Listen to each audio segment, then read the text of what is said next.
took the land and are in power again. You can hide under a rock or you can turn yourself in, but they are ruthless, hungry and in power again.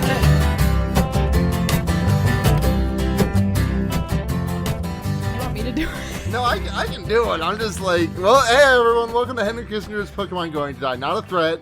Just a fact. It's the number one podcast for you and for me in this crazy world we're living in. That's our podcast tagline. We've revamped in the months away. Mm-hmm. Yeah, we've been strategizing. We've been going over all of the blueprints, and we've gone over the as-built, and we thought, if we're gonna go ahead and take a break and go on a as-needed schedule, we gotta make sure that this shit is as funny as possible every single time. So, thank you very much to everyone who's still subscribed, and yeah, welcome to the show. Welcome to this funny little show we call Henry Kissinger's Pokemon Going to Die. Not a threat, just a fact. Who are you people? I'm Sara, aka reality show winner. I got that's the best I got. No, that's perfect. I'm John, aka actual Iroquois Pliskin. Oh, let's go. And I'm Velflightcub, aka Boring Johnson. Oh, which is not only a pun on the UK Prime Minister's name, but is also the worst feedback I've ever gotten on a nude. It's also a descriptor of what he's doing right now. He's digging a hole in the dirt. He's Boring Johnson. Wait. I just need to recover. Was that your feedback for you or feedback you gave somebody else? I sent someone a picture of my big schmeedy schlong, and they just sent back the little Brian Cogman slanty mouth emoji. Boring Johnson.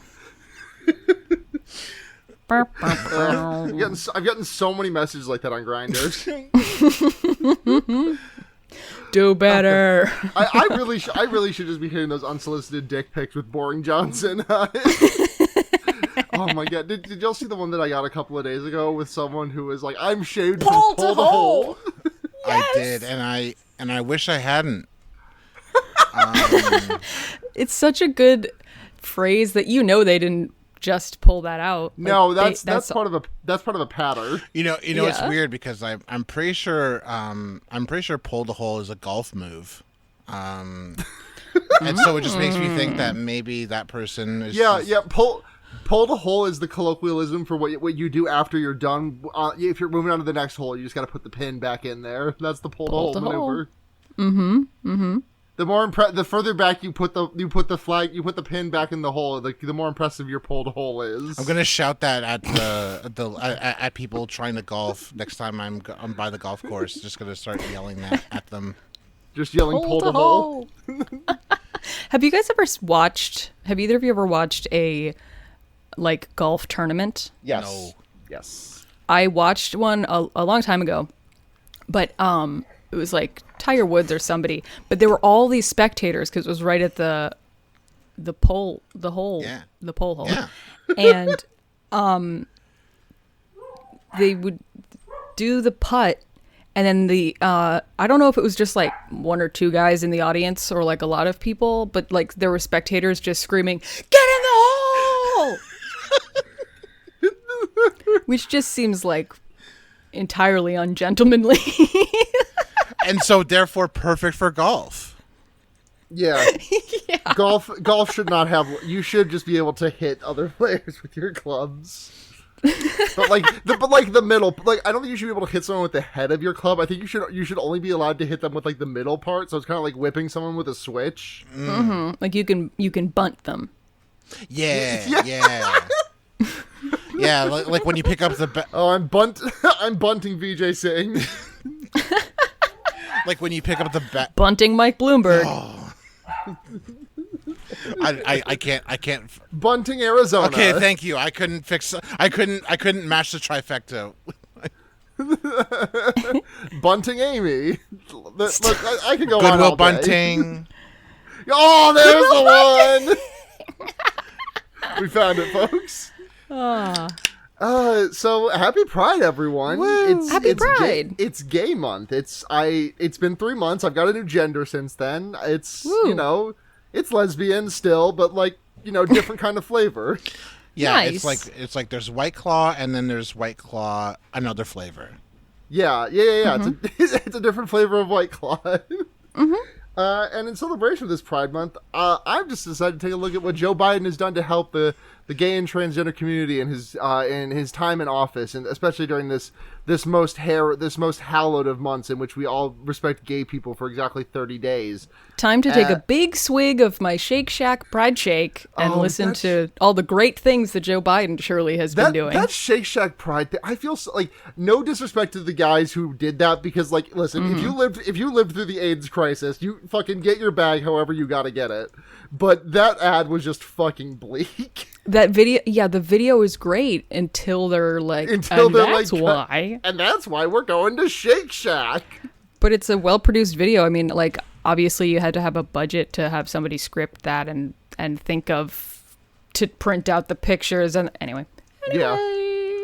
So time to take a big swig. The long story short is that Joe Biden has not really done much of anything except for to say that he has the back of trans people, which is really, really appreciated in the face of all of the anti-trans bills that have been passed this year alone. Yeah. There are only 12 states, per freedomforallamericans.org, there are only 12 states, I believe, I'm doing a rough count, but just off their infographic, but I believe there are only 12 states that have not passed an anti-trans bill of some variety, or at least introduced them. This year? If I am not mistaken, yes, this year. 38 states have introduced and or passed anti-trans legislation. You think the nightmare's over? The most egregious one in recent memory, and I'm sure there's gonna be a more egregious one, honestly, probably by time of publication, let alone within 2 weeks from this episode going up. The one that's really been getting to me is the one in Tennessee that was signed into law that is requiring the businesses and government facilities to have up a sign if they let trans people use bathrooms associated with their identity. Mm-hmm. Literally just having to put a big fucking placard up on up on a wall that says, "Hey, transphobes, fucking knock our store over, why don't you?" Yeah, and the sign is hey, transphobes, fucking harass trans people who use these bathrooms. Not the sign is not ambiguous as well. It's not like you have to put up a sign that says blah blah blah. It says you have to put up this sign. It has to be at least 6 by 8 inches or some shit like that, and it says something like, "This establishment allows anyone into any bathrooms regardless of sex," or something like that, and then with a big red warning at the top. Yep. The required sign outside the sorry, I'm reading off of the Tennessean. According to the bill signed Monday, the required sign outside the public bathroom or other facility would say, "This facility maintains a policy of allowing the use of restrooms by either biological sex, regardless of the designation on the restroom." And I don't want to be sounding like someone on Tumblr who responds to a post that's gays are like this, and then just said, and lesbians are like this, and bisexual people are like that, and so on and so forth. But the extent to which this biological essentialism is just burned into these people's brains is breaking me. The existence of intersex people is just not a thing that enters their mind. Demonstrably extant people that do not fit, whose sex chromosomes do not fit cleanly into either biological sex box, and just completely ignored. This is this is me not seeing the forest for the trees here. Obviously, this entire fucking thing is a goddamn nightmare. But it's just, I mean, this sign has a lot of things wrong with it. There's the overarching, the fact that you would even have to advertise anything about a trans-friendly policy, the fact that it's phrased as a dangerous thing, the fact that, that it says either biological sex, every word of that Right, and the thing is also like it's also like phrases like dangerous, but it also like it feels like a sign someone would have to put up at a restaurant that's serving raw meat. Like this facility Yeah. will serve meat at an undercooked temperature, despite what medical experts have to say. Like it just makes it seem like it just makes it like the way that it's worded makes it seem like these people are fucking idiots. They don't trust quote unquote actual science. You know, they do not adhere to the absolute holy cave drawings that are the man and women bathroom signs. Right.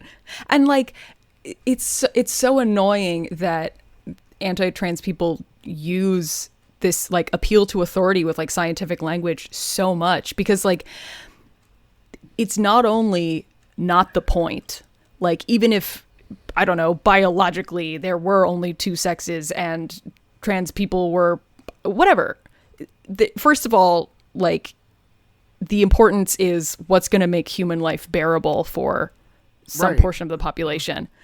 Yeah, but then secondly, on top of that, they are also wrong about the scientific part.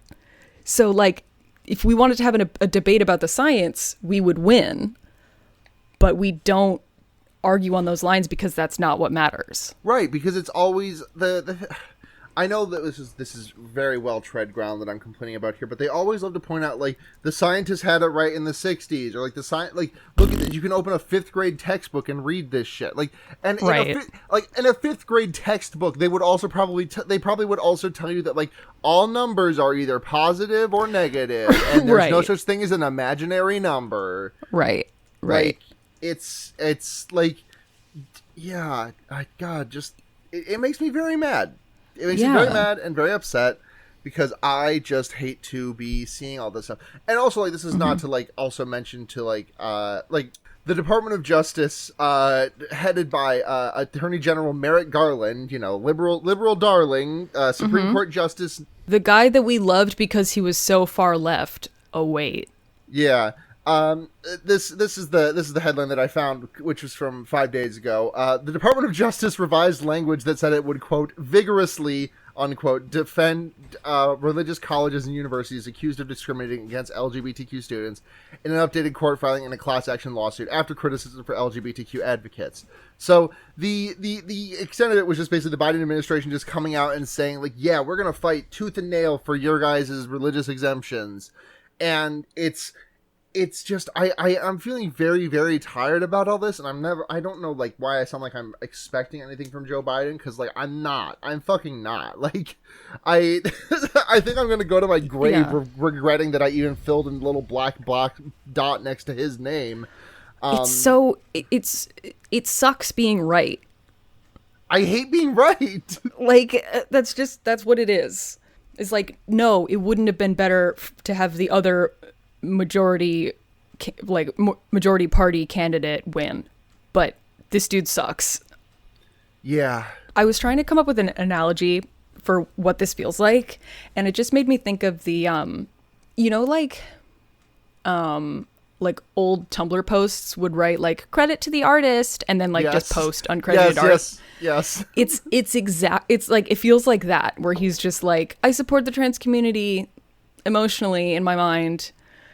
It's like like going into a mom and pop store and like telling the owners like, I support small business, and then just fucking shoplifting. Like shoplifting and then going to just like just spend $1,000 at Walmart or Amazon, right, and knocking over an orange stand while on the way out. Yeah. It's like, you're not doing the thing. Right. It's the Democrats love to talk and not do. Like it's just very. That's why we never accept it when they just say stuff. Yeah. By we, I mean like, yeah. It's leftists. The HKIP.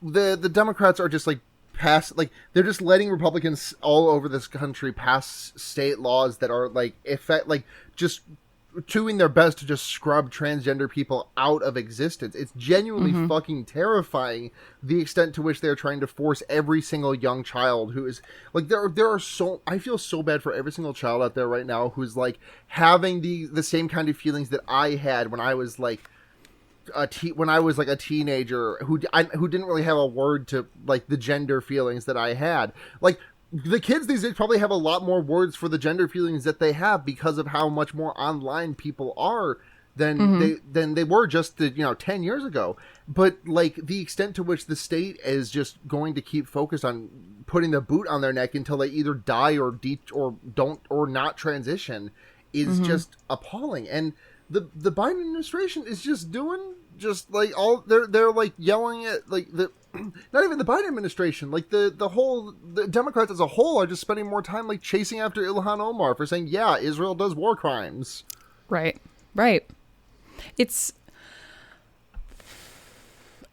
especially hard because I feel like the past, I don't know, maybe it's just that I've only been aware of it recently, but I feel like because of the increased visibility, there is more of a push on the right to be actively antagonistic, because it's one thing to be, to write policy that doesn't make room for trans people. It's one thing to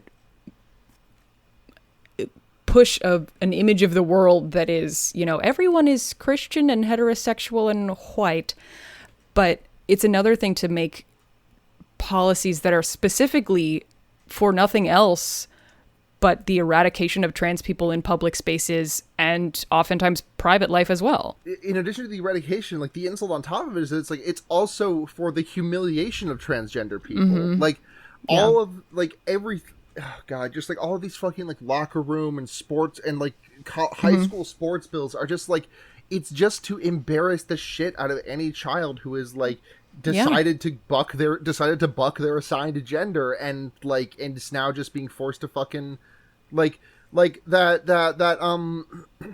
is like a pretty old story by now, by a handful of years, but like that like one trans guy who like was just a wrestler who is the trans high school wrestler that he was just like a trans who was guy. on testosterone and had to still wrestle women. Girls, yes. It's like, this is not a good look for literally anyone in this situation. Right. Nobody here looks good. And like, I was talking to my dad about this a while ago because he had a question about it, and like he wasn't being like, well, what do you do about this problem? But he just kind of wanted like the like pro-trans side of the argument or the question.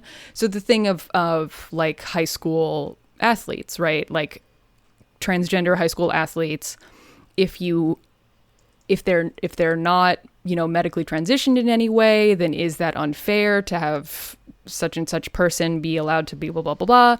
And, I was, of course, talking about like the identity politics part of it, or that's not the right word, but the thing of like, it's incredibly psychically damaging to say, no, we still see you as this other thing. But the other part of it was my dad was like, well, if you were on the track team and like one person had a significant advantage over you because of this, because they were assigned male at birth, right? And it's like they might be winning all the track races that you should be winning because you would be the fastest, blah blah blah, whatever.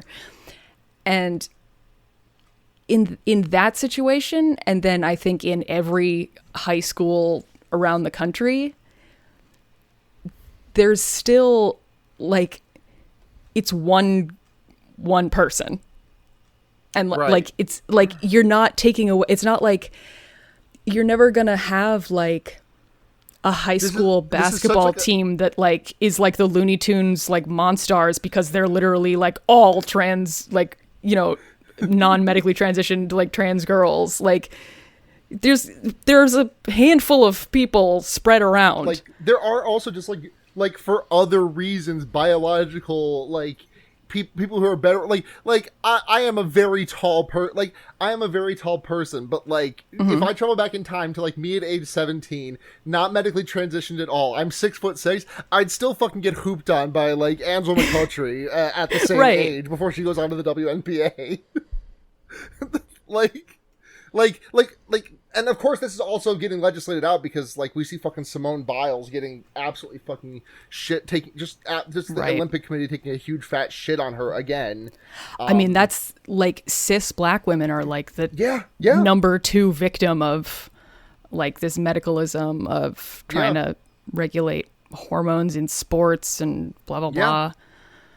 It's bad. I don't like it. And then it's like there's this like really just dumb irony of people being like, well, I don't like when, like, you know, gay people, all they talk about is that they're gay. Or, you know, if you're trans, you can never shut up about how you're trans. But then they also make it so that they, you know, like a trans kid has to choose between living in their correct gender and having hobbies. Like, maybe they wouldn't talk about it. They would talk about the sports they were playing if they were allowed to play sports. Right. Like, well, I would love to talk about the sweet double play that I got on the diamond today, but instead I have to talk about the fact that the government said I have to use the wrong bathroom. Yeah. I wish I could have brought that. I feel like that baseball metaphor went unfulfilled. Not kind of a swing and a miss there. Yeah, not the cleanest of bunts, I would say. But you know what? That's okay. Bit of a dirty bunt on that one. There will be other innings. The dirty bunt is what I call my ass. Oh. That's why you have to shave from pole to hole. Oh. Speaking, Yeah. If you don't shave from pole to hole, you get a dirty butt, which is it's a butt cunt.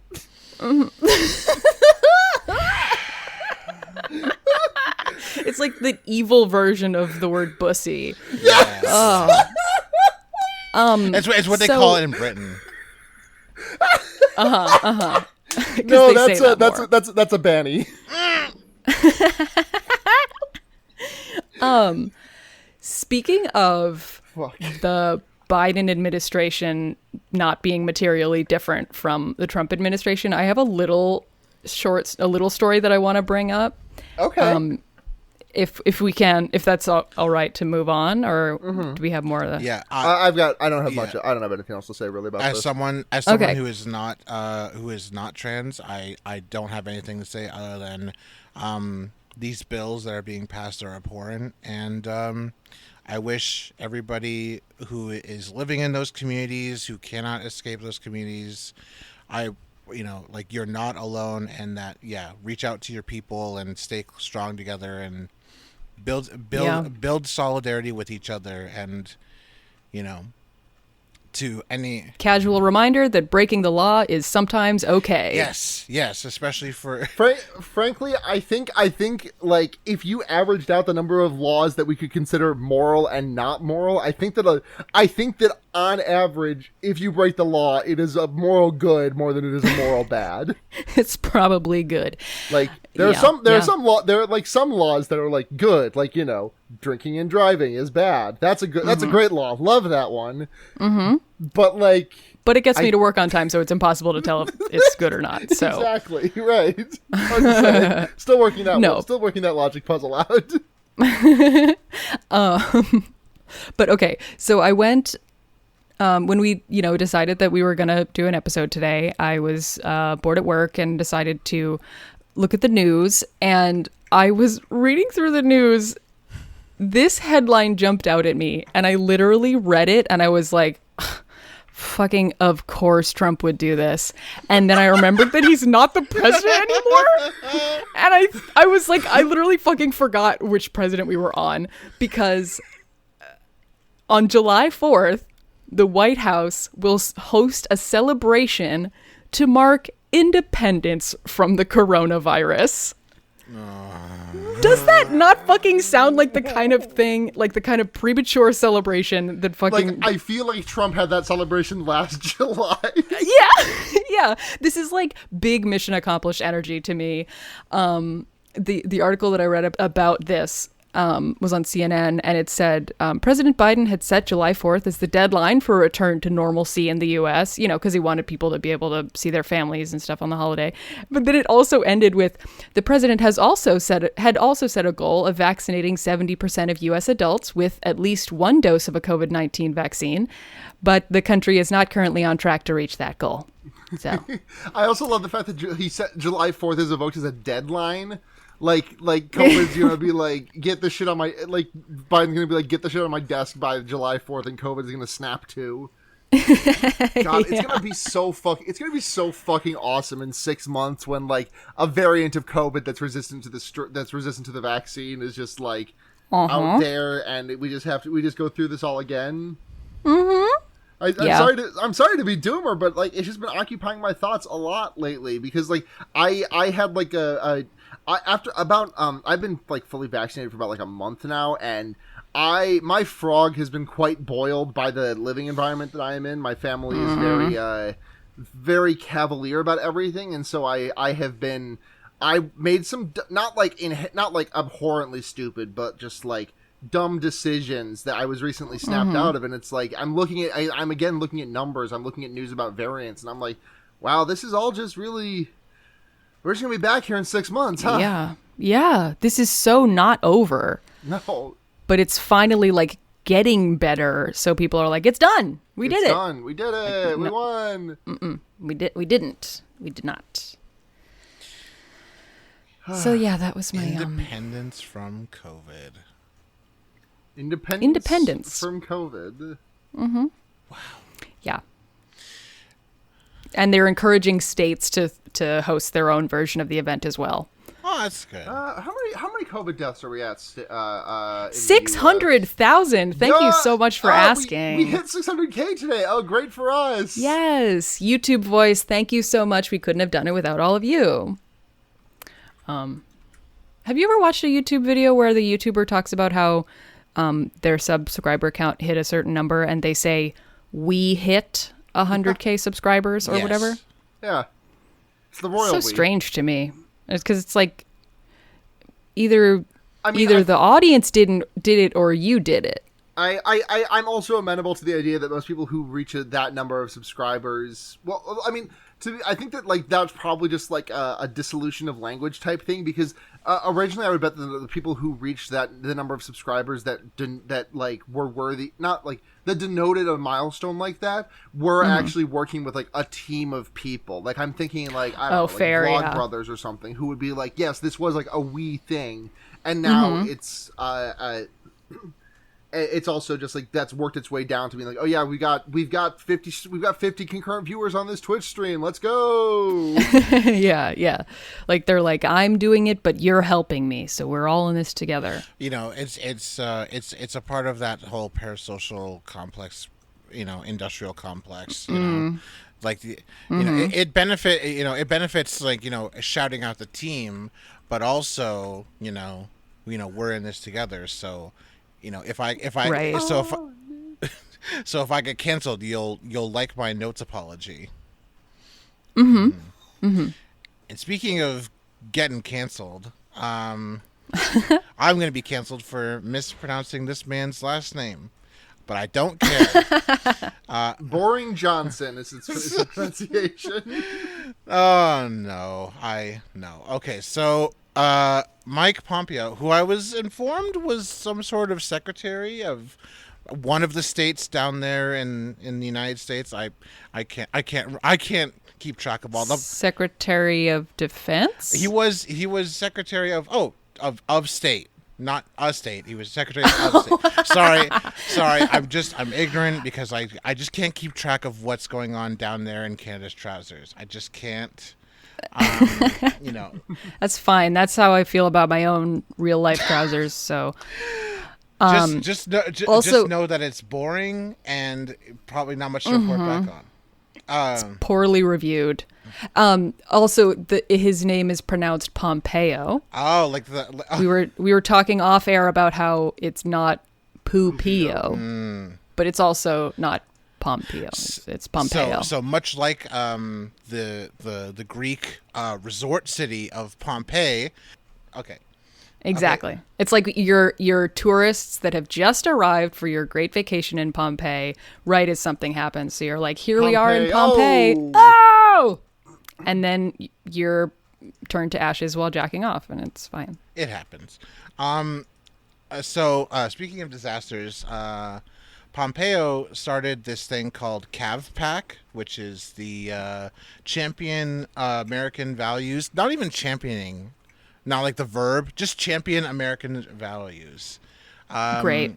And they have a Twitter, and you know they got They got a couple thousand followers. It's my understanding that Pompeo is thinking of running for president in 2024. Good luck with that. Actually, however, unfortunately, I have to announce that his candidacy has been destroyed because earlier today... Did you hear about when Mike Pompeo tried to build a candidacy in the Nether Realm in Minecraft? It was destroyed. Yeah, absolutely, and it all. Did you hear about that time Mike Pompeo found a creeper while he was digging for campaign slogans in the mines of Minecraft? He was destroyed. Well, I don't, famously, I'm not a gamer, so I don't know anything about Minecraft. But Nega Gamer John, can you lay pipe in Minecraft? Actually, let me rephrase that. Can you fit pipes in Minecraft? The reason why I ask this is because earlier today. Earlier today, first it's the hot tub streamers, then it's the Twitch Let's Players laying pipe in Minecraft. I didn't like the song very much, but the video for Dreams Minecraft, the video for Dreams song was really, really, really great about laying pipe. Earlier today, as we were recording, CavPack, at Cav_Pack on Twitter for all your good posts, they posted a picture of this image. It's a dictionary definition, but it's a fake word. And those are my favorite definitions, are fake words. The word is pipe hitter. Okay. It is a noun. Definition number 1 of 1. Someone who is unapologetically American. Someone who fights for our future. Someone who never gives an inch. Someone who is dedicated to stand against the radical left's agenda. So that was tweeted. Oh, they got us. Yeah. So so that was tweeted, unfortunately. And Mike Pompeo retweeted that tweet and with the quote, calling all unapologetic Americans to join me and become a pipe hitter. Now I'm just hearing that. Yeah. That just really, he really just invited the whole of America to come hit this pipe with me. Yep. And so, I read this headline. Speaking of very attention-grabbing headlines, been hitting the pipe a little too hard. Mike Pompeo mercilessly mocked for illegal drug pun rebrand. Oh no. 2024 GOP likely presidential hopeful Mike Pompeo, the Trump-era Secretary of State, has resurrected his old Leadership Political Action Committee CAVPAC, or CAVPAC, if you will, and drawn attention to himself with what many see as a bad illegal drug pun. Come hit this pipe! The unfortunate tweet includes the word pipe hitter and Pompeo's made-up definition. Oh my god. Okay. What is he actually trying to evoke? Because when I hear pipe hitter, I think of a person who wanted to dig in their backyard and didn't call 311 first. Yeah. And just hit a pipe with their shovel. Whenever I think of the term pipe hitter, I think of that time that I had to fix the sink in my house, and I had to look up a tutorial on YouTube, and I accidentally clicked on a joke video where the person just hit the pipes with a wrench over and over again. So I very angrily had to search for another video while there was water spewing all over my kitchen floor. Hey, you came across a YouTube video of a real American, okay?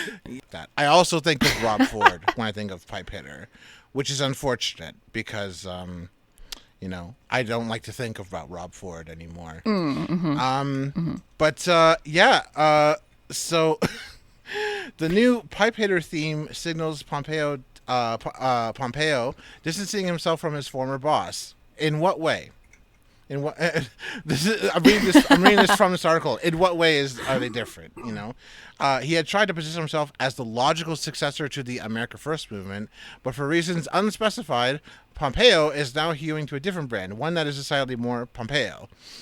While the new branding may have passed a Madison Avenue test, it did not pass the Twitter test. That is the fastest way to get your shit like torn apart, is to put it on Twitter. You know, and I feel like there's a lot that can be said about like doing this kind of thing for attention, for the memes and the engagement. But I feel like the thing about Trump was, and you could say a lot of things about the man, but there's one thing you can't deny, is that he had a head start on all these fools, all these goons like Mike and you know, all these other GOP hopefuls. They're spring chickens. You know, Trump's been embarrassing himself since, you know, 3 decades ago, even more so now, like almost 4.5 decades. And so as you know, playing himself up as this villain, as this piece of shit joke, jester character, you know, like, you know, you really can't make up for that on one tweet alone or one gaffe, you know, like. Absolutely. It's like he once said in a tweet, it's called good genes. Yeah, exactly. And you know, good genes don't grow on trees. So, yeah, so that's what I'm always screaming at my factory workers. That's it's not funny. The B stands for blue jeans. Just real quick, Sarah, are you here? Yes, I'm sorry. Okay, no, that's fine. That's totally fine. You are welcome to just watch the hilarity of John and myself. I've simply been vibing. You know, John was quiet for the first 10 minutes or so. I'm taking my 10.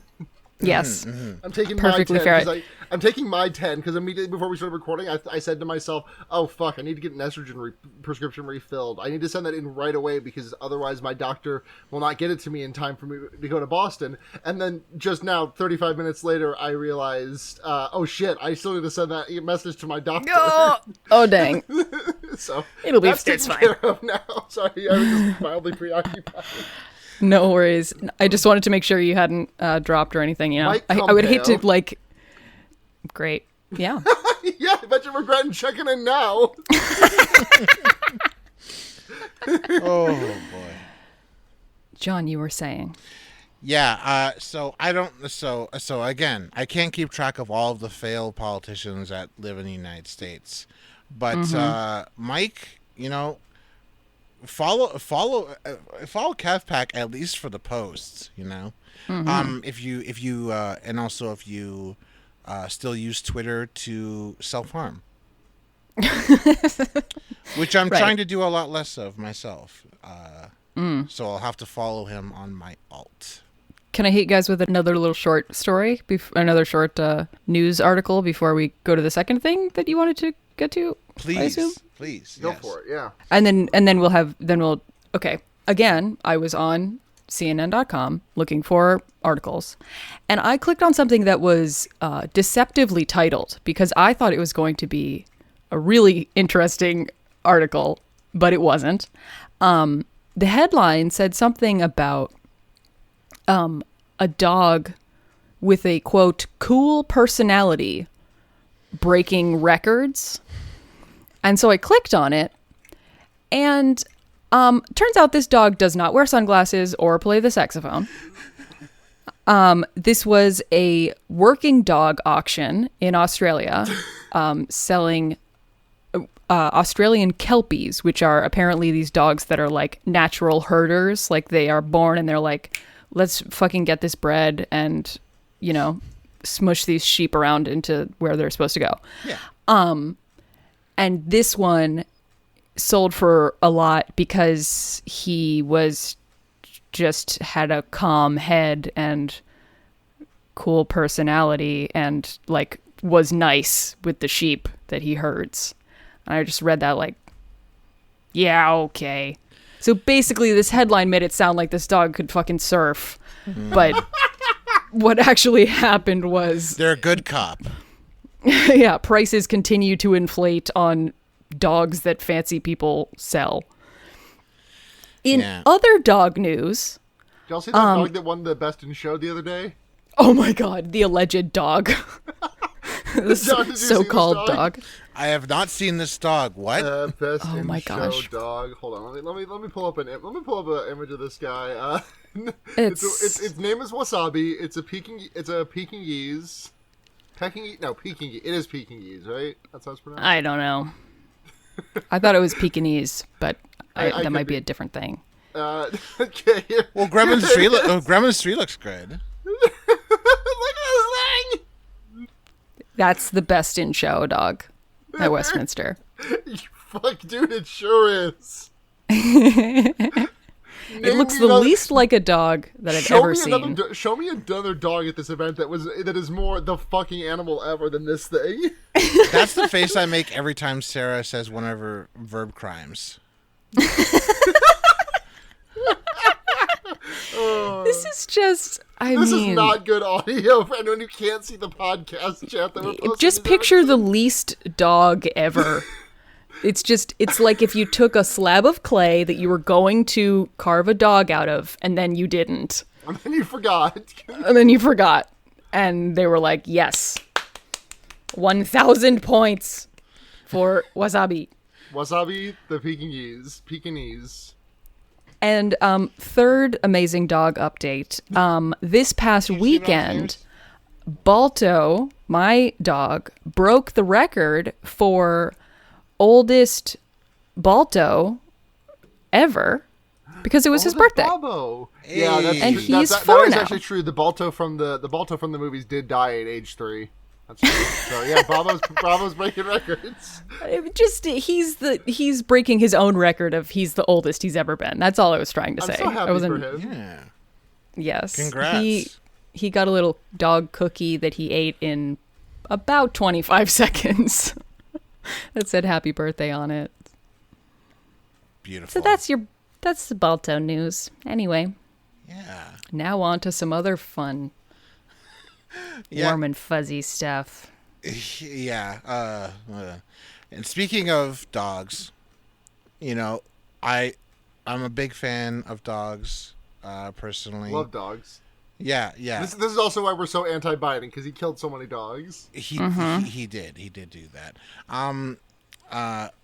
There is one particular dog that has been a thorn in my side, though, and it's the Prime Minister of Canada, Justin Trudeau. That's not a very good segue, but what if it was Justin Trudeau because he's like a dog? He chewed the bone. Yeah. Yeah, that's. Or how about this for a segue? Speaking of dogs, when it comes to this next story, woof. Yeah. Because it's heavy. Yeah, it is heavy. But he chewed the bone, so he's trusting Justin Trudeau. Yeah, He's trusting Justin. yeah, yeah. That's true. Since the last time this podcast released an episode, some very harrowing news has come out about the history of this country, and I mean, it's come out. I mean, it was not a secret, really. And for more information, I mean, there can be links in the description of this episode for how to find out about the residential school system in Canada and what's been going on. But basically, it's yet another one of those reckonings. Canada, at least the Canadian, most of the Canadians that I have ever met, they're like me when I need to wake up in the morning. They set like 5 alarms and then they begrudgingly hit snooze on every single one until finally something gets them out of bed. Except instead of sleeping, it's ignoring the history of Canada's role in genocide towards its Indigenous population. And so the residential school system has obviously been taking up a large part of the news cycle. There have been calls by various groups, from individual Catholic churches to activist groups, for the Pope, and specifically the Catholic Church as an institution to investigate and apologize and atone for literally the sins that they were historically responsible for. Not exclusively. Pretty much every major denomination of Christianity had a hand in managing some of these residential schools.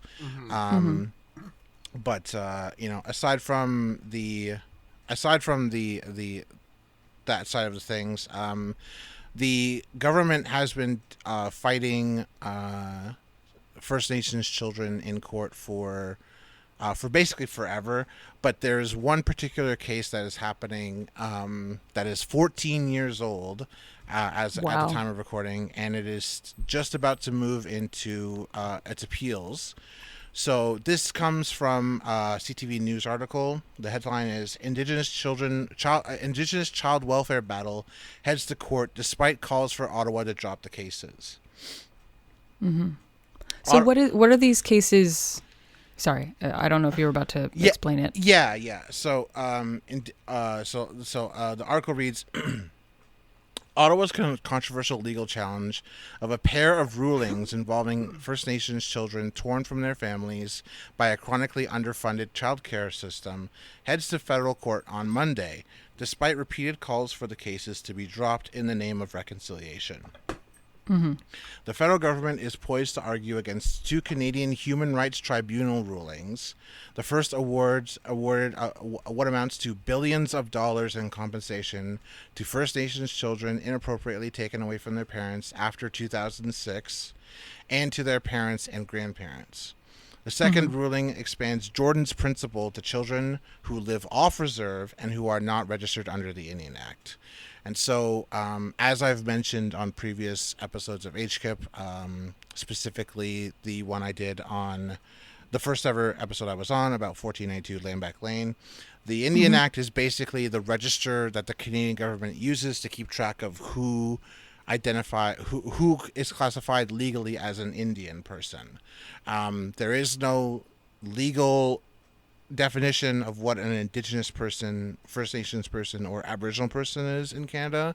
For the purposes of the law, especially federal law, which Indigenous people fall under, there's only one designation, which is Indian, and this term is basically used to, much like a very cool attitude dog, sheep very many Indigenous people into this category of Indian.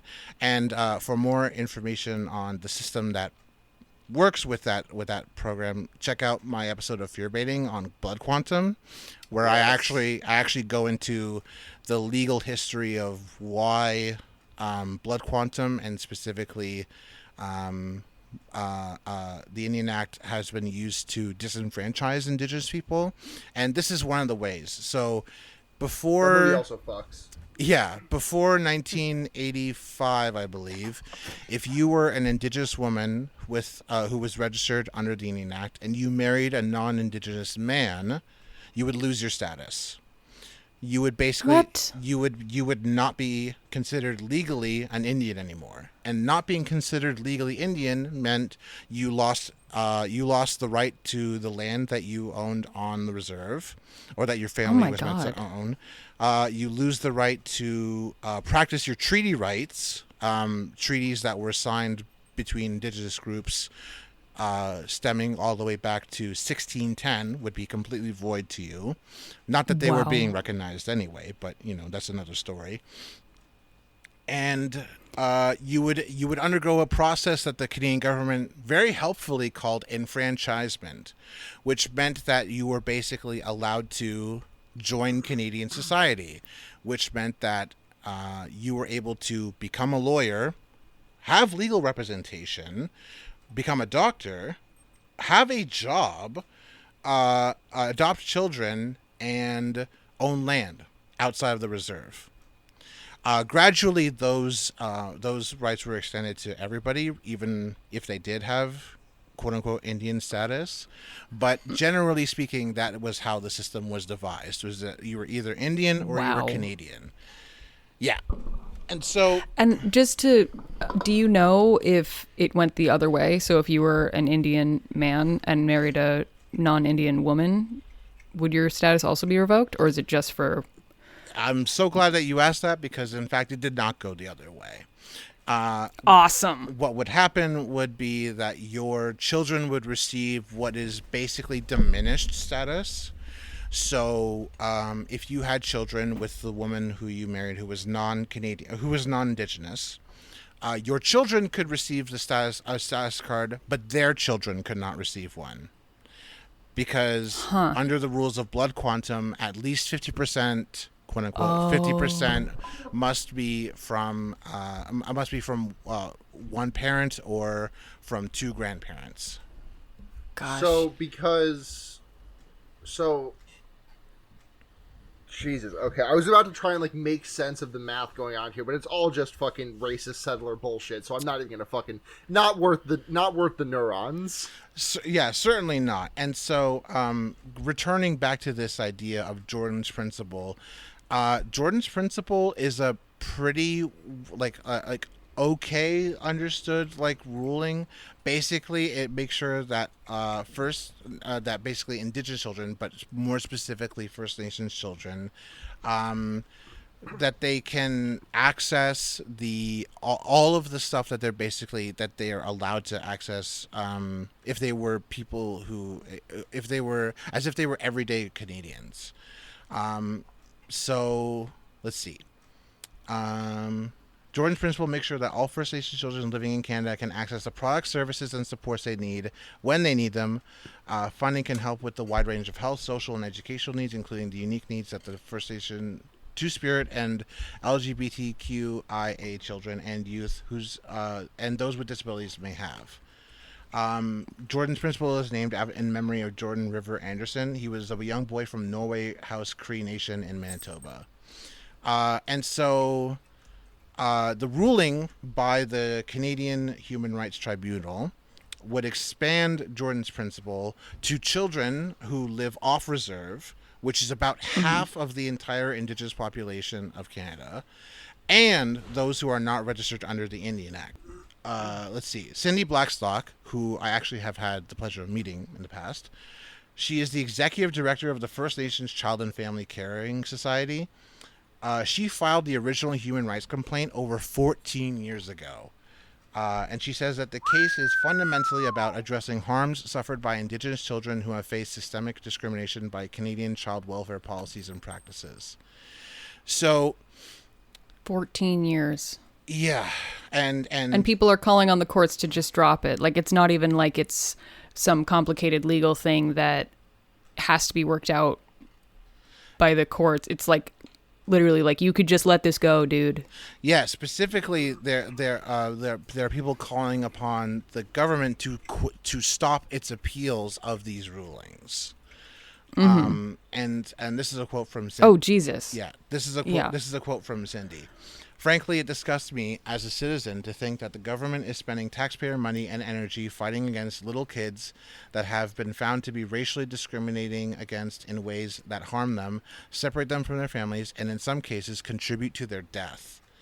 There's a commonly understood idea that the residential school system was jump-started in the later half of the 20th century during this project called the 60 Scoop, which was literally the project of Indian agents, which were basically individuals who were hired by the federal government to watch over Indians on reserves, to basically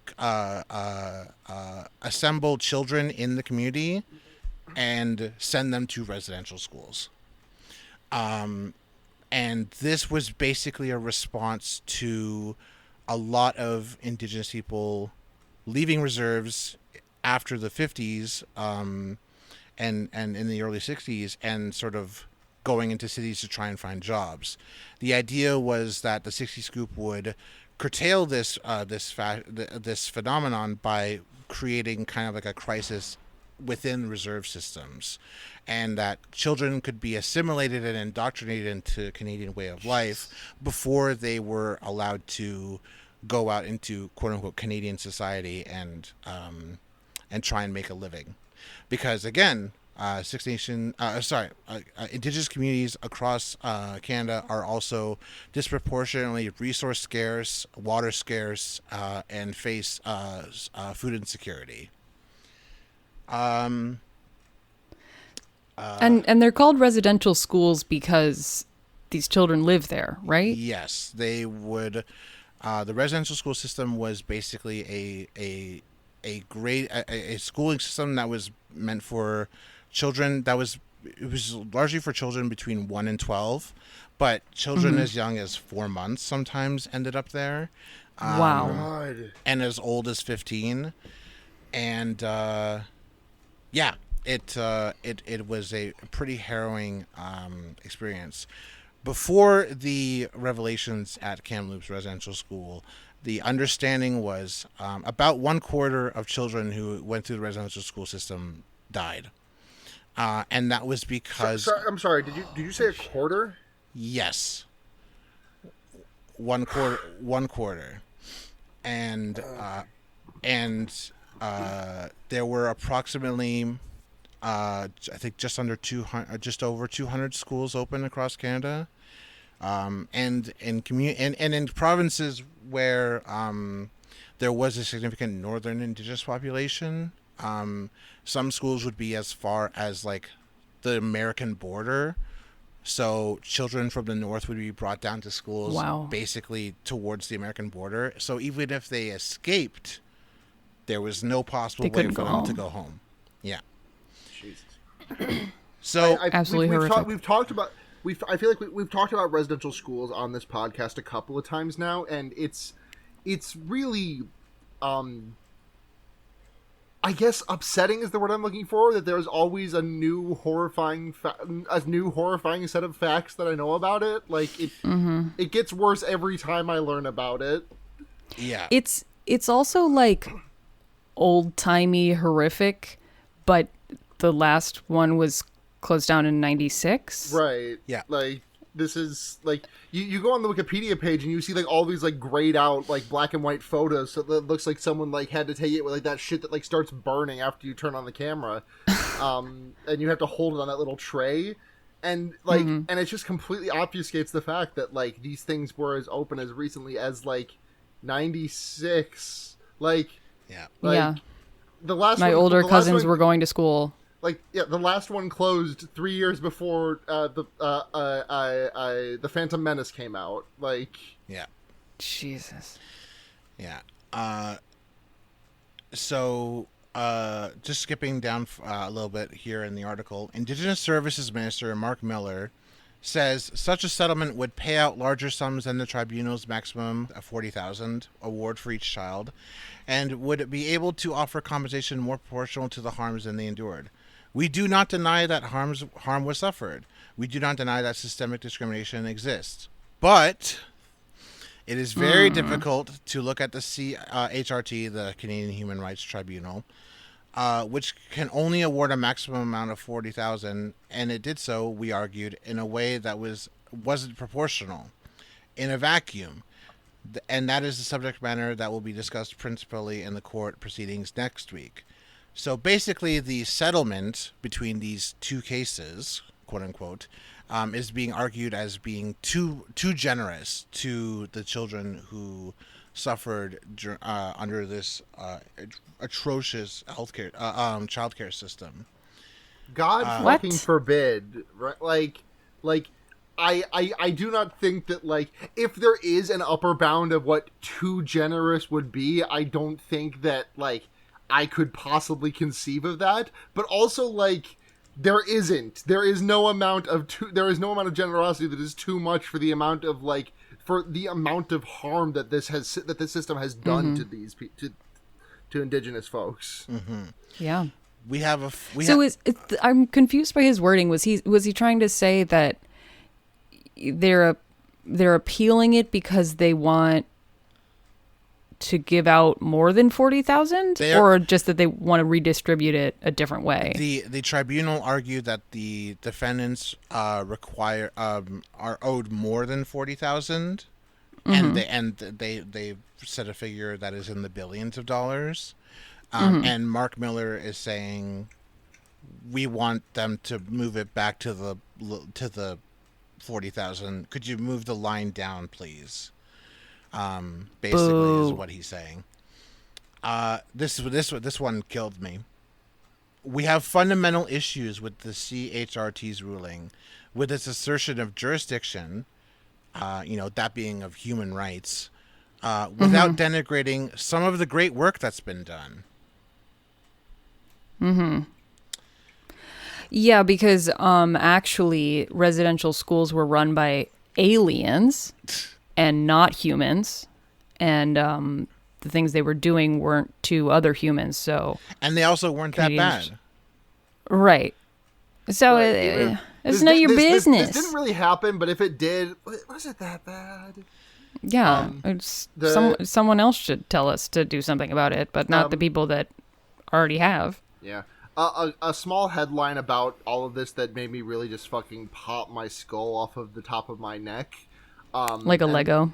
I was thinking more like in that one episode of Arthur when Francine's head flies off and lands in Arthur's yard, and she's talking about how soft the grass is. But I mean, teach them. Oh, damn. I'm pretty sure that's Francine's head that pops off of her head. It doesn't actually happen. It just like this is like an imagined sequence of like, oh, I could like Kind of someone Nightmare says, in Era. I don't remember this episode of Hey Arnold specifically, What? but Did I say Hey Arnold? I thought you said Yes. Arthur. If I said Hey Arnold, did you I say meant Arthur? I may have. I don't really remember. maybe you Anyways, said Arthur. R, and I was like, I know what you're saying. Hey, Arthur.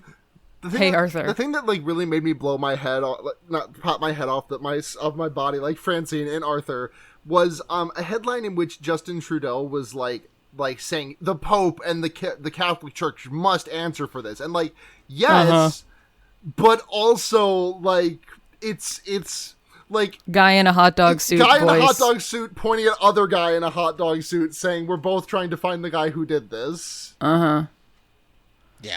And Boo. And then they get chased off, by not cops, but just us, and we're all just yelling, "You're dog shit!" And we're bunting them with our golf clubs. We are. So this is just to close it off. The tribunal's September 2019 ruling said that Ottawa willfully and recklessly discriminated against Indigenous children living on reserve by not properly funding child and family services. As a result, children were sent away from their homes, families, and reserves because if they lived off reserve, they would be covered by better funded provincial systems. Others were removed from their families because authorities couldn't provide supports to help keep them together. In legal factums filed in federal court, Ottawa is arguing that a human rights tribunal erred in law by improperly turning the case into a class action by awarding individual compensation. Since there were no individual or representative complainants, but rather the Caring Society making arguments on behalf of all First Nations children appropriately taken into care, federal lawyers argue that the tribunal did not have the authority to award individual damages. So I see. Okay. because So this is a procedural problem of one of those like the fucking what the fuck is the name of the thing that the Democrats are pointing out every time that something bad happens in Congress right now? The parliamentarian. yeah. yeah. Yeah. So this is them saying like, well, we'll apologize to Indian families and children in general, but not the literal people. Yes. Right. Yeah. And that individuals who suffer harm, and then many of those individuals constituting a particular demographic, those individuals within the demographic are not entitled to compensation. No. It's credit to the artist. Yeah, very much so. And this is one last quote from Cindy. No other child in this country has to go through a government litmus test to determine their racial identity and then be issued a card or not.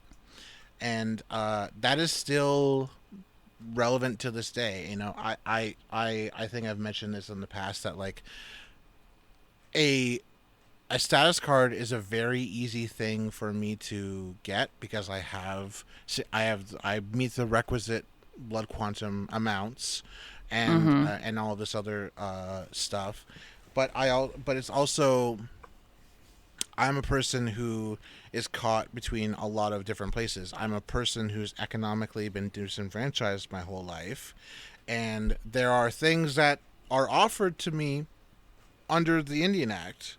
Things like mental health care and dental care and some healthcare benefits that are tempting.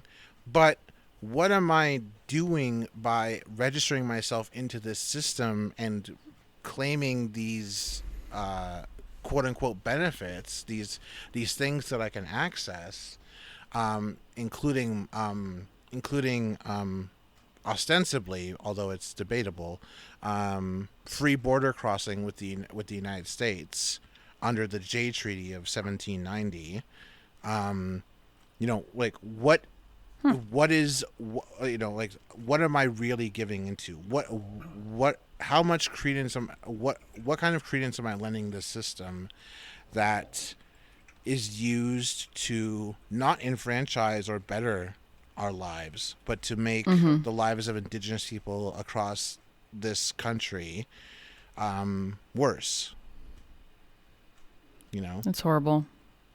I mean, you can tell that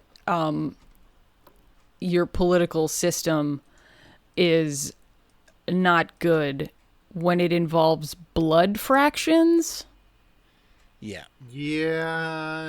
Like, there are many things pointing to this being not good, but, like, that is, like... It's really not a very modern way to identify people.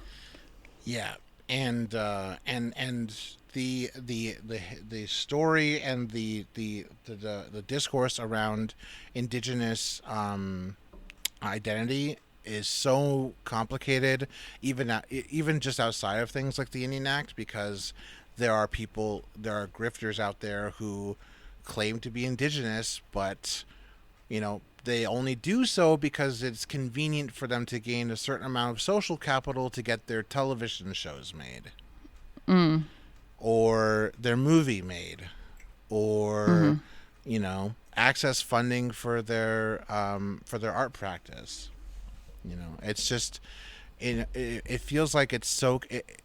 Being Indigenous is something that I would never change about myself, because I love who I am and I was raised to love myself and to appreciate my culture and my heritage and the history of resistance towards this thing called Canada. But I'm sick and tired of it being, like, I'm a person who will live with my identity as an Indigenous person being a inherently political thing that bumps up against all of these other different goalposts that keep getting moved and shift around, much like how people who are trans or just not cis like also end up having to bump up against these goalposts that keep getting moved around at the whim of people who don't want to see us either exist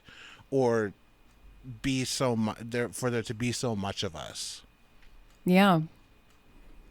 It's like, bro, we are literally just trying to vibe. Yeah.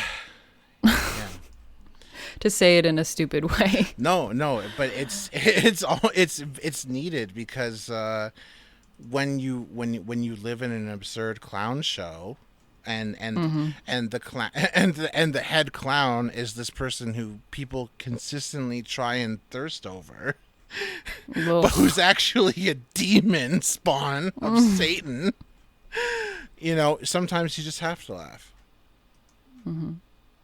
Marge Simpson voice, sometimes you have to laugh. And then she sits quietly in her chair. Yeah. Has anyone It's got really... Oh, sorry, go on, Val.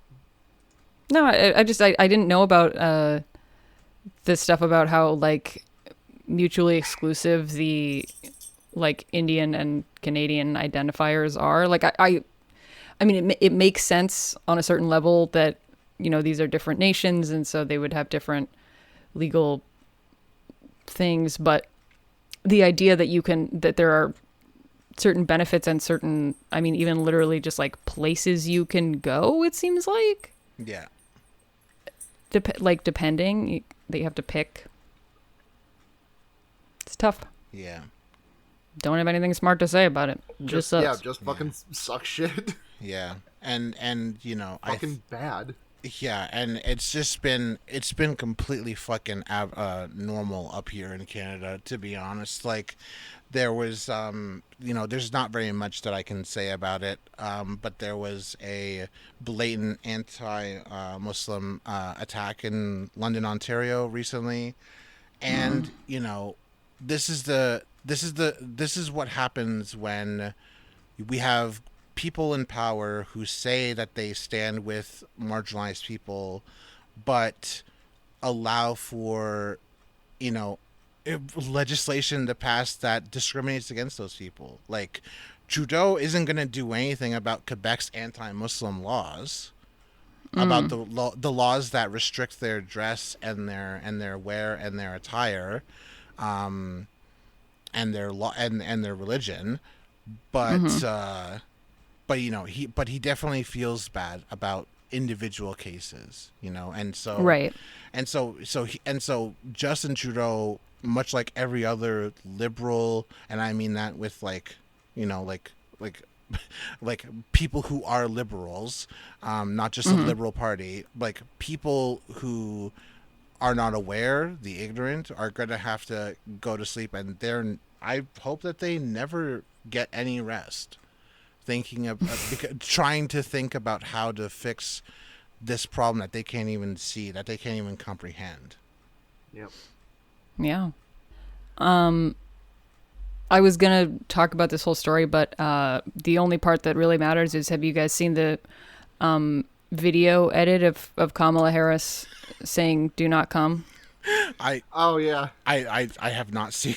I have not seen. So it's whoever edits this will have to put it in, but there's two versions of it, and I like the second version more because it's got one extra thing on it. But it's Kamala Harris talking to Guatemalans, saying do not come, and the context is she's talking about, if you're thinking of making the dangerous trek to America, don't, which is just so shitty. But she says do not come. And then there's video of Trump at one of his rallies going, "I think I'm gonna come," and the audience going crazy. And then the one that I like has Bernie in it, and he says, "We must come together." Oh God. So memes, Yeah. The Kamala Harris thing is making me fucking pissed. It's just like it's so bad. It's buying into all of the Republican talking points about how the trek is dangerous. Trek across the border is dangerous. Right. There are too many people. We don't have room for you. It's literally just Republicans coming out of a Democrat's mouth, and that's what the entire American political system is. And not even to say things that, not even to like bring it down to that level, but like, cops are gonna cop, like, Yeah, I mean, what could we possibly have expected as immigration like policy and like outlook from Kamala Harris and Joe Biden, who was VP during Obama, who like had a record number of deportations in his presidency? Yep. It's like, pursuant to a topic from an hour ago, but I just remembered one thing that Joe Biden has done that to aid trans people. Oh yeah, exactly one thing, which is we can now join the military again and be part of that boots on the ground colonialism that we all so love. We love it. Like, I mean, we should have gotten. Obviously, the Trump ban, obviously the Trump trans-military ban was like a beginning of a wave to eradicate people, to normalize the idea of banning trans people, and that was banning that was also not good. But like unbanning that is just like we should have gotten equality by just banning cis people from the military. Also, Yes. yeah. you know, just like if you're a person, you're not allowed to be in the military, and also if like you're anything else, Yeah, you're not. Sissies, no. Trans people, no. Okay, and so the remaining military personnel are just Flora and Fauna. Slapping a rifle. You try and slap a rifle in a toad's hand, but it can't hold that. Oh, you meant animals and plants. No, I thought you were talking about the sexy, busty alien twins that I met named Flora and Fauna. What are you making a reference to?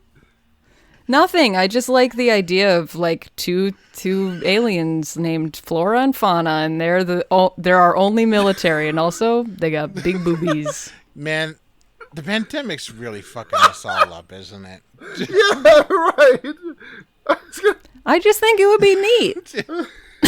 I mean, I can't what deny this that is I cannot disagree that it would in fact be neat, but it's just grab the Marge beam of her holding the potato, but like put Val's face over it, and instead of the potato, it's giant bongalahongaroos. it's Flora and Fauna. I was gonna say it's giant bongalahongaroos. I mean, Yes, that too. exactly. You can put my face on that image too. I'll co-sign that.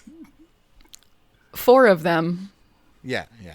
Because it's 2 aliens. Anyway, yeah, I would love to blame the pandemic for like my brain turning into oatmeal, but That was the oatmeal's fault. This is just how I am. Yeah. Like, I would have made that joke in 2019 Yeah. as well, and it would have also been bad then. So. I mean, but how bad can it be if now we've all thought about true. big ol' alien titties. itties? All right. Does anyone have any shout-outs, or do you want to get into Lightbringers? No, I've already spread my shout-outs out. Yeah, you spread your shout-out of just talking about Flora and Fauna. Shout out to that dog, quote unquote. Yeah, shout out to that dog. Big fan of you, Wasabi, the Pekingese. We should make Wasabi the The episode album art. art. Yeah, I was gonna say like so people know what we're talking about. So Lightbringers. I'm gonna go first. Yes. Because my Lightbringer is.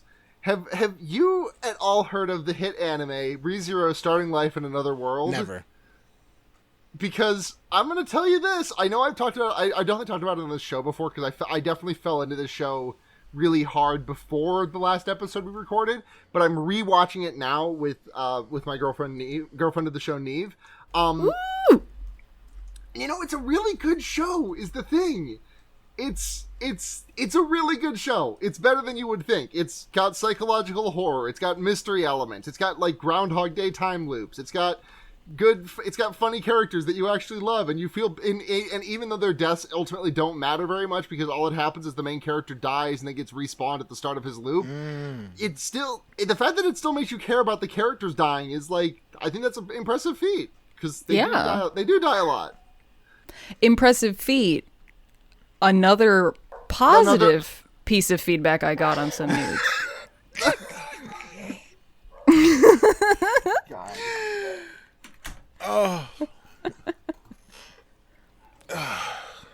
So yeah, ReZero Starting Life in Another World. Great anime. Watch that. Get prepared for when I do the ReZero rewatch podcast that I'm definitely actually genuinely going to be doing this fall, probably. It does sound good. I like Groundhog Day stories. It's real. Might just have to watch an I would anime. recommend you watch the first arc, which is the first 3 or 4 episodes, depending on how you count it. Because the first episode is like 1A. The first episode is a 2-parter, but it's split up into 2, and so people just watch the first like 1A, and they're like, this show's not really for me, and they don't watch 1B. And anyway, I digress. If you get to the end of the first arc, and if you don't like it, that's fine. But I recommend giving the first arc a shake. All right. Should I go next for Lightbringers? Sure. Yeah, go for it. Dang. I was hoping I could get a little bit more time. I mean, I can go if you're not ready. Please. Spare me. Okay. So my current Lightbringer, something I have been doing a lot of is DIY crafts. Yes. And it's been really fun. It's fun to like do something and see the thing at the end, you know, like not like produce something, but just to know that you didn't just go out and buy something, you transformed something. So I have like recently I have these bottles and vases that I am painting the inside of different colors so that they're like still glossy from the glass, but the color on the inside. And it's like really simple, but it makes it totally changes the way it looks, and it's really cute. And I'm getting a little fed up with DIY YouTubers because they all love boho aesthetic way too much. Oh yeah. So like every fucking video they're like, and so I used either like matte white or terracotta color spray paint on this, and I just think it looks really great. And I'm just like, please pick a color. Yeah. Besides brown or white. Right? Yeah. And it's just and I think the attitude of DIY YouTubers also kind of grades on me a little bit too. It's like you're a little too impressed with yourself. I need someone with less confidence so that I feel more confident in doing it. I found a great YouTuber who posted like more like pop art kind of stuff and like bright More colors like and stuff. Fart. More like pop fart. It's when you drink soda so fast you actually don't have time to burp it out, and it has to go the other way. I hate everything.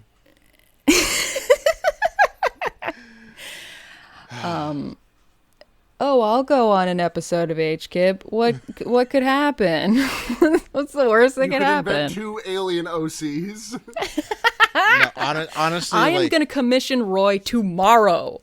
Honestly, do it though. I'll be like, dear Roy, do you know about Hongle Bonga Gongolos? She'll be like, I think got she you, does, fam. yeah. I think she really does. What was I saying? Oh yeah, but it's this great YouTuber. He has 13 videos, and he had 90 subscribers when I found him. Now he has 91. Hey. But he hasn't made a video in like 7 months. Oh shit.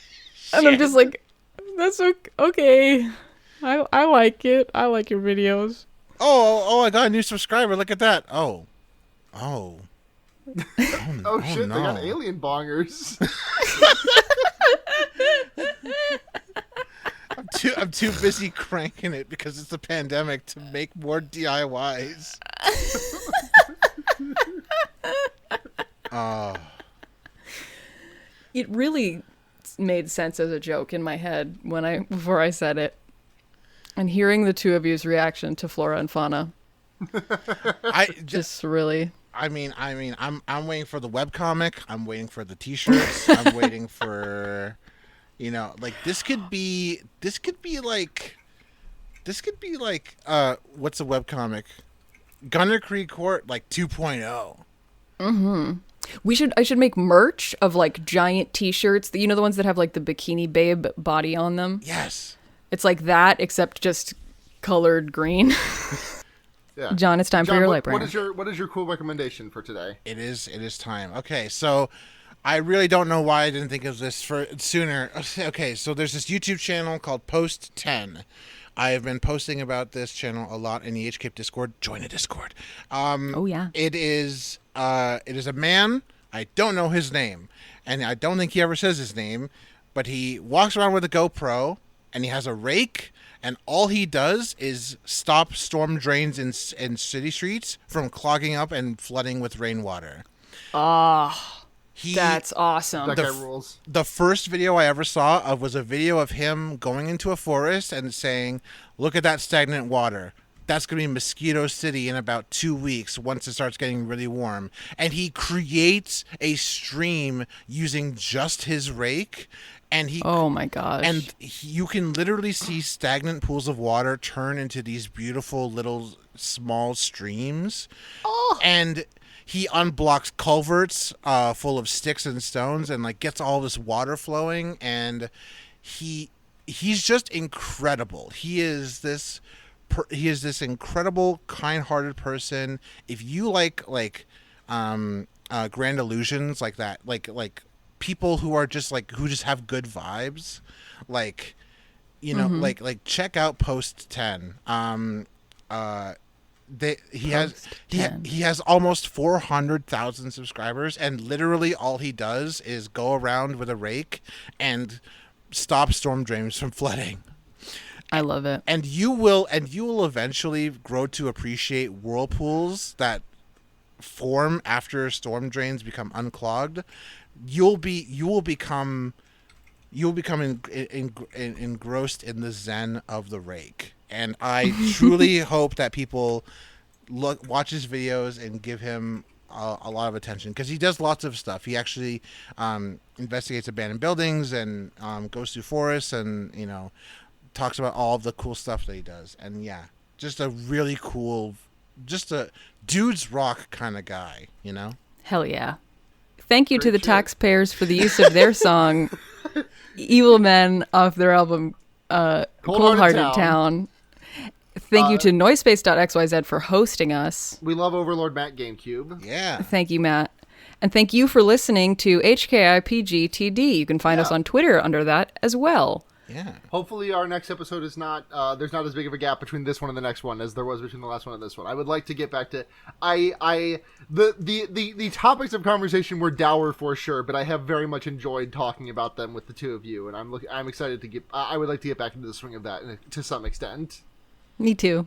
Yeah. Me not being able to remember anything but Flora and Fauna. I enjoyed this episode too.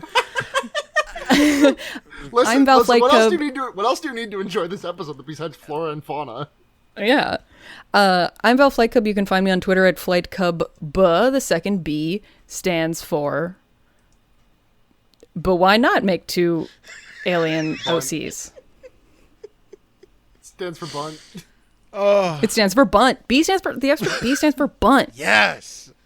Oh, yes. Okay.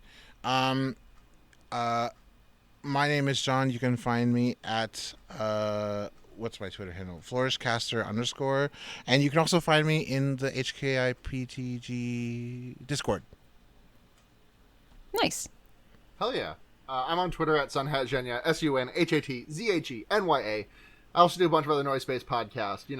Fear Baiting. Just put out a great episode with friend of the pod, Janos. Yeah. We talked about Stoker. And Wonder Yerks, Animorphs podcast. My friends Blair and Seda. Special Grade Snacks, which is a Jujutsu Kaisen watch-along podcast. And now, coming up next, Zero Made Snacks. Special made snacks, but yeah. Or another title I've been thinking about is forward zero. Also, you know what? Val, I was sad to hear that Elemental P is going on hiatus, but you know what that means with it on hiatus? Now there is no better time than the present to listen to every episode of Elemental P and also watch all of Sherlock. So, yeah. Shouts out Elementary, to not P. Sherlock. Oh yeah, right. Yeah, don't watch Sherlock. Sorry. I mean, if you do, don't blame me. Yes, you can listen to LMNOP on Noise Space. That would be cool. Yeah. We got a good little back catalog. Oh, and just a secret from me to you. This is me actually in the post editing. If you really want to hear the best fucking Steppenwolf impression, listen to 0 to 0. Yeah, please listen to 0 to 0. Oh damn it! No, they've stuck it to the feed. No. All right, that's it for this podcast. So until next time, Memento Pokemori. Memento Pokemori.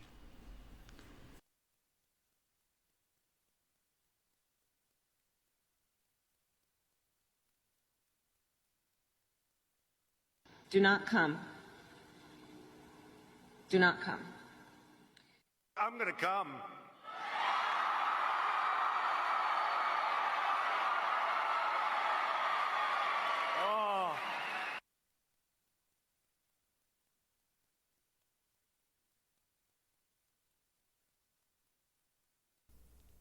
that you do about your terriers, and you're do something with them because you're celebrities now, and Never people. thought of it. We were just doing it for fun, just for the love of terriers. But thinking, Yes. why not?